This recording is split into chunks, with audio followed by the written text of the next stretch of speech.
En Cuba dejo no más de 3 amigos, parte de mi obra, una casa y a mis 2 padres. No dejo más nada. No tengo pensado regresar. Por lo menos por el momento no tengo pensado regresar a Cuba. Yo he hecho como Hernán Cortés, quemé las naves. Yo nunca tuve el deseo de abandonar Cuba. Las circunstancias, las autoridades y las medidas que han tomado hacia mí, y me refiero al sentido del gobierno, son las que me han obligado de muchas maneras a tener que dejar Cuba con mi familia para vivir en otro lugar donde me sienta seguro, donde mi familia pueda vivir o sobrevivir de forma digna y honesta, y donde yo pueda ejercer mi trabajo sin ningún tipo de presión, intimidación y persecución. Entonces, es un camino que me obligaron a tomar.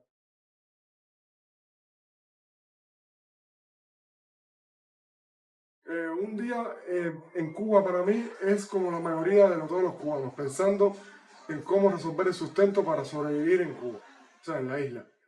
Eh, los últimos años para mí han sido los más difíciles, uno de los más difíciles en mi vida, porque desde que el gobierno me prohibió, me censuró, y con esto quiero decir, ¿no? Que o sea, todas las limitantes que trajo consigo el no poder tener un espacio donde pueda vender mi obra, donde pueda promover mi obra, eh, las limitaciones también que me prohíben participar en eventos culturales en Cuba, en festivales, etcétera, etcétera, han pasado factura en el sentido económico, y hace muchos años no puedo vivir de mi trabajo, no puedo vender mi obra, casi no puedo vender mi obra. Incluso he tenido que, para poder sobrevivir, he tenido que trabajar para medios de prensa, colaborando en diferentes cosas, ¿no?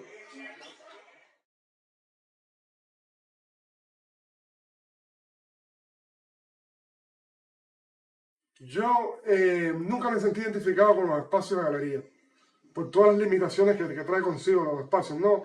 El discurso que siempre te lo limitan porque tiene que ser un discurso que no ataque directamente, que no exprese una realidad que ponga en evidencia al gobierno, ¿no? Porque es el único responsable de la realidad cubana. Entonces, todas esas limitaciones de discurso, todas esas limitaciones también de burocratismo y de las personas también que asisten a una galería, porque los que asisten a espacios galerísticos es un grupo muy limitado de la población, ¿no? Y entonces, cuando empiezo a utilizar los espacios urbanos, que el espacio urbano, y con esto me refiero a la calle, a las paredes, en un principio, el espacio urbano te da la libertad siempre de expresar mayormente lo que tú deseas y que el público sea mayor también. Entonces, esa interacción con el público más directa y más abarcadora fue lo que me llevó a desarrollar más una carrera en la calle, y con el tiempo guardar relación entre el discurso y la realidad que yo viví y que vivían las demás personas que viven en Cuba, ¿no? A esto me refiero a la sociedad, ¿no? A la sociedad civil. Entonces, eh, me tocó que por empezar a mostrar parte de las emociones que uno vivía aquí de forma realista, ¿no? En el sentido expresivo de las cosas y conceptual, entonces empezó a ser atacado por el régimen comunista y por sus agentes violadores de derechos y de libertades. Entonces, eh, sencillamente yo seguí tratando de hacer mi arte desde una perspectiva más frontal y tratando de defenderme con mi trabajo. El arte mío ha sido una manera de contar historias, de denunciar lo que nos afecta del mismo régimen y del mismo poder autoritario, y de defensa también, ¿no? Ya no discursaba de una forma quizás emotiva, sino tocaba más puntos que tenían que ver con la represión que vivimos, con el maltrato, con las arbitrariedades que causa el gobierno y sus autoridades. También denunciaba todos los abusos y todas las violaciones que comete el régimen, ¿no? Porque el problema fue que a partir de que yo viví esas experiencias, el trabajo, la visión que tenía de la autoridad y del poder en Cuba cambió totalmente.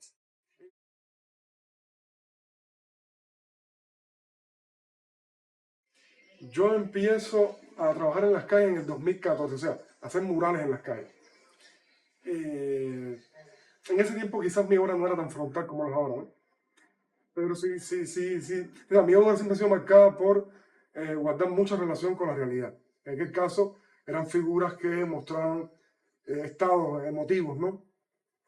Y en el 2015-16 fue que recibí mi primera citación por parte del régimen y donde empezó el acoso y la intimidación. Tiempo después ya todo esto se agravó y bueno, ya empezaron a actuar de otra forma, ¿no? Expulsándome de espacios donde vendía mi obra, otro tipo de amenazas, arrestos y cosas así, ¿no? Pero fue a partir del 2015-2016 que yo recibí mi primera citación.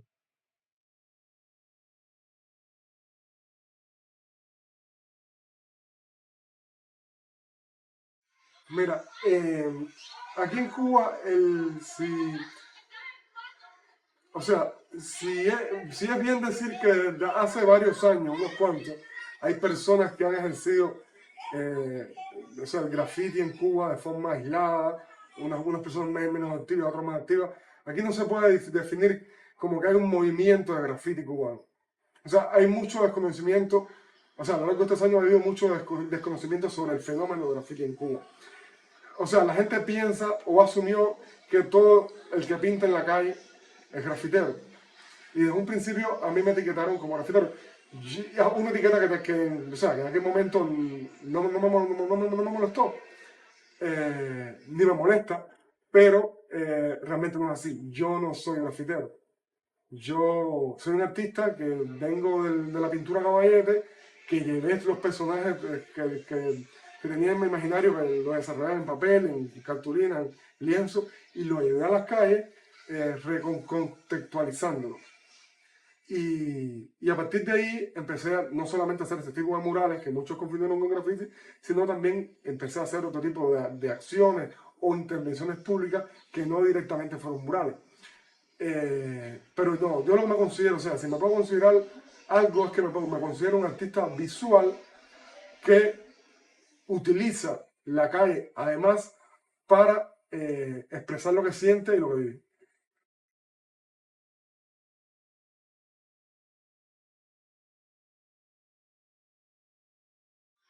Mira, hay una cosa que a mí no me gusta y que hay mucho en Cuba y es el cinismo. A mí me gusta la gente que habla claro, ¿no? Y el comportamiento, digamos, más sincero de las personas. Entonces, yo no puedo concebir, yo no puedo concebir que un artista viva dentro de un régimen totalitario, o sea, sufriendo lo que sufre todo el mundo aquí y que en su obra no lo muestre. O trate de contar una realidad totalmente ajena a lo que está viviendo. Eso es lo primero. Lo segundo es que yo veo a muchos artistas que no son sinceros, no son auténticos, no son coherentes, porque en el caso que muestren parte de la realidad en alguna que otra obra, nunca asumen riesgo. Siempre, siempre en algún momento pueden ser críticos, pero no en el sentido de un sentido de coherencia, de responsabilidad, no. El sentido de crítica de ellos es siempre buscando una legitimidad social hasta un punto donde ellos no corren riesgo de ser expulsados de las instituciones, de que no se les prohíba ir a festivales. O sea, ellos quieren estar dentro del mainstream de la institución, gozar de las pocas mieles que le puede dar la institución, de los pocos beneficios, pero también en cierto sentido tener algún que otro perfil contestatario donde, bueno, vamos a ser un poco coherentes discutiendo sobre esto, pero no pasarlo. O sea, siempre están en lo ambiguo, siempre están en el coqueteo, pero nunca son coherentes, ni valientes, ni responsables con un discurso que debería ser más frontal y más claro y evidente. Y por supuesto que al yo tener una visión negativa sobre la gran hipocresía que tienen los críticos, o sea, no la mayoría, pero la mayoría, no todos, pero la mayoría, y de la mayoría de los artistas cubanos, que no son coherentes en el sentido crítico de la realidad y siempre están coqueteando. Entonces, evidentemente, al tener una visión negativa y estar lejos de cualquier tipo de farándula o amiguismo, entonces caigo mal. Sí, yo le caigo mal a mucha gente. No solamente en el poder, sino en el mundo del arte. No entiende el cinismo. O estás de un bando o estás de otro. No puedes jugar en las dos sopas porque entonces no eres sincero. Eres un cínico.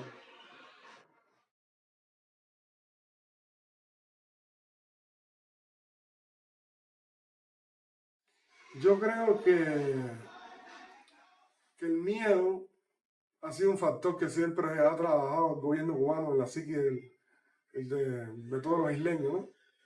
Desde siempre, no solamente en el arte, sino en toda la sociedad.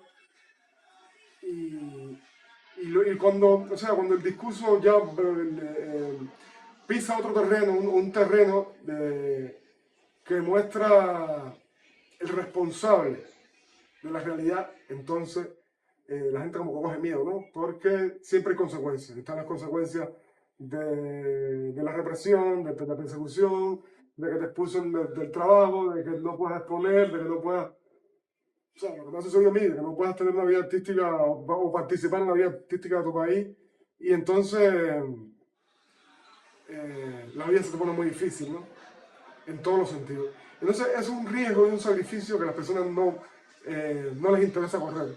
Ellos prefieren habitar en la ambigüedad y, y favorecerse, ¿no?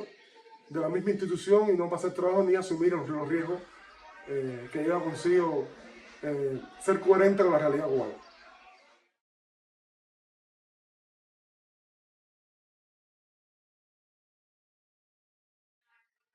Yo creo que sí, o sea, como decía anteriormente, mi trabajo siempre ha estado influenciado por la realidad que yo estoy viviendo. Yo vivo en una dictadura donde no hay libertad, donde no hay comida, donde hay miseria, donde hay presos políticos, donde uno no puede expresarse porque te cae a golpe, donde la policía es corrupta, donde hay mucha violencia, mucha agresividad, y eso es lo que muestro. No puedo pintar Marte si no vivo en Marte. Entonces, como vivo en esta isla, sufro lo que viven todos los cubanos por culpa del régimen, entonces represento eso y trato de aportar a la hora de despertar a mis hermanos con mi trabajo, ¿no? Mi trabajo siempre ha sido un llamado a la conciencia, a la reivindicación del pensamiento doctrinal que han tenido los comunistas o que han trabajado los comunistas en la psiquis y en el cerebro de los cubanos, ¿no? Pero entonces, volviendo a la pregunta, sí, yo creo que en el momento de que yo habite en otro espacio de tierra, en otro país, y mi realidad cambie, mi trabajo va a cambiar en el sentido y en dirección de cómo marcha mi realidad donde quiera que esté.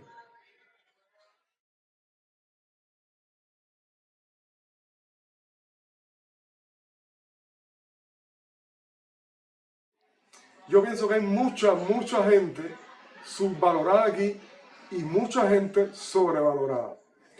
Yo estoy viendo desde hace mucho tiempo, porque como yo llevo varios años esto, te puedo ver de la experiencia que tengo y que conozco, ¿no? Yo conozco mucha gente que el solo hecho de estar dentro de una farándula lo ha catapultado y lo ha convertido mediáticamente en alguien de admirable valor y entrega y sacrificio, cuando no lo es. Y cuando sí realmente hay otros que sí se han sacrificado su libertad, su tiempo, su salud, la de su familia, y han estado presos, incluso están presos, y se les tiene en el anonimato. Incluso no reciben ni ayuda, ni ningún tipo de patrocinio, ni ningún tipo de apoyo. Entonces, hay cosas que muchos ven que no son las reales ni son las verdaderas. Y a veces es injusto. A veces es injusto que algo que no tiene el valor que merece, le den el valor que merecen otros que realmente eh, han entregado mucho.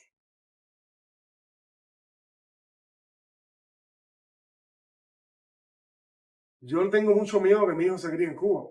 Primero porque va a vivir y va a crecer dentro de un sistema de pensamiento que, que siempre utiliza la mentira como medio de subsistencia. Y eso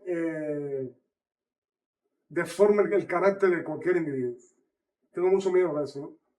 Y lo otro que te puedo decir que también me da mucho miedo, y te lo puedo decir porque lo he visto, ¿no? Yo he vivido, llevo muchos años viviendo en La Habana y me ha tocado vivir en barrios marginales. He vivido en el barrio Colón, en Centro Habana, y he vivido aquí en Luyanó, ¿no?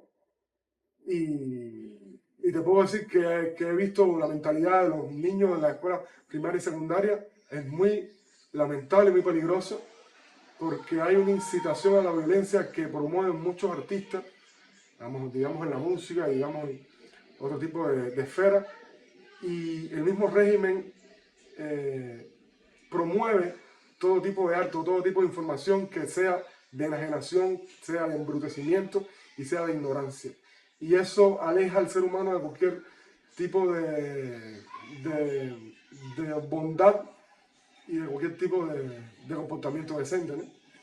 Y he visto, por ejemplo, te puedo decir, para terminar esto, frente a mi casa aquí en Líbano, he visto niños de secundaria y de primaria incluso, que dentro de sus mochilas tienen cuchillos y chavetas y otro tipo de armas blancas. Lo he visto con mis ojos.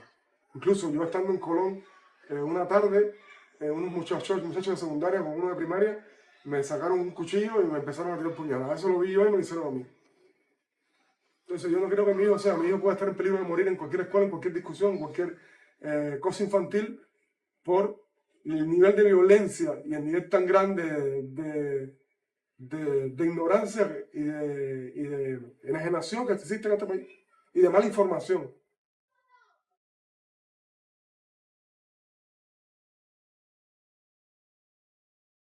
Yo no creo que la libertad de Cuba esté cerca. Primeramente porque los cubanos no han concientizado que la libertad parte de lo individual, parte de un deseo individual y después se colectiviza. Mientras los cubanos sigan pensando que la libertad es responsabilidad de un grupo, aquí no va a haber una libertad completa en Cuba, o sea, no va a haber una expansión territorial de libertad de ninguna forma. Y sucede mucho, o sea, y esto se lo digo a los activistas, ¿no? Y a los periodistas y todo aquel que lleva una vida activa dentro de la disidencia y la oposición cubana y, y pueden ser testigos y pueden dar fe de lo que estoy diciendo, que cuando tú empiezas a disentir en Cuba, cuando empiezas a enfrentar al gobierno cubano, la misma población que tú defiendes te aparta, te margina, te prejuicia y te traiciona. Yo he sufrido más prejuicio por la población que he defendido, por la sociedad que he defendido, que jefe de sector de mi cuadro.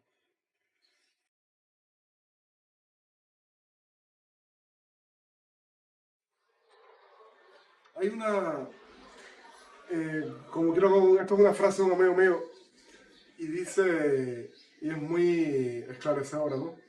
La única batalla que que ha perdido el régimen ha sido la batalla mediática.